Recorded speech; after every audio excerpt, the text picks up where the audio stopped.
Developmental and socio-cultural dimensions of learning. Social constructivism argues that learning is the result of the socio-cultural context in which it occurs, social interactions, interpersonal relations, and communication with others. Socio-cultural theorists see cognitive development in a different light. Cognitive development is inseparable from culture. This means that while socio-cultural factors do not explain everything about learning, nevertheless, they interact with cognitive factors to influence learning. Related key terms on socio-cultural dimensions of learning. Context, the surrounding circumstances or conditions of the environment. Community of practice, a group of people who share common interests or goals, and regularly interact and coordinate their efforts in pursuit of their interests and goals. Communities of practice then adhere to certain standards of actions and interactions. Zone of proximal development, or ZPD. The zone of proximal development is the distance between what a learner can do with and without the help of others. Scaffolding. It is the help and support provided by an expert to a person or student while learning. Culture refers to the characteristics of an individual or society, or some subgroup within society.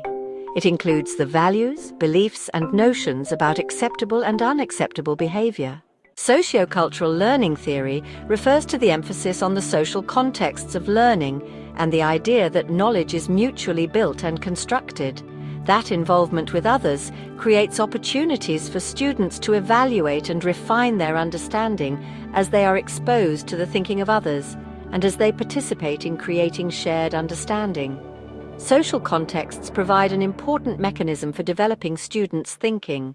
Lev Vygotsky, born on November 17, 1896, and passed away on June 11, 1934, was a Soviet developmental psychologist.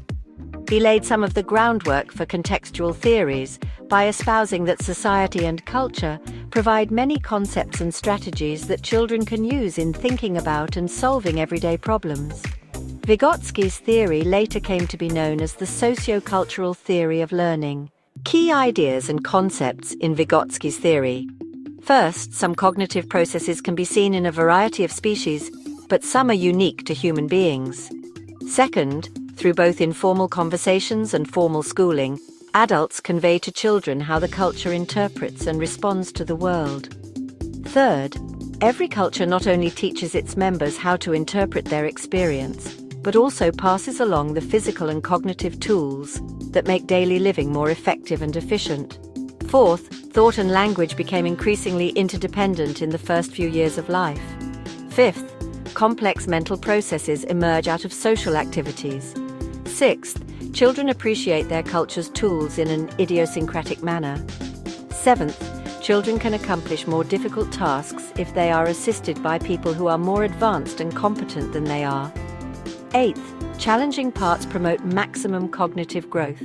And finally, play allows children to cognitively stretch themselves. General implications for educational practices. First, interactions with adults. This will help the child make sense of the world through discussion of a phenomenon or event that both of them are experiencing. This encourages the child to think about a particular phenomenon, attach labels to it, or even recall the principle underlying it. This type of learning is a mediated learning experience. Second, scaffolding, a supportive technique carried out by experts or competent people, which helps students of any age to perform and accomplish challenging tasks, even if, at that time, they cannot yet perform these tasks independently. In Vygotsky's terms, even if such tasks are within the zone of proximal development. Third, participation in adult activities. Participation in gradual entry into adult activities increases the probability that children will engage in behaviors and thinking skills within their zone of proximal development. In such a situation, the children's involvement should be mediated, supervised, and scaffolded by more competent adults. Fourth, acquisition of teaching skills.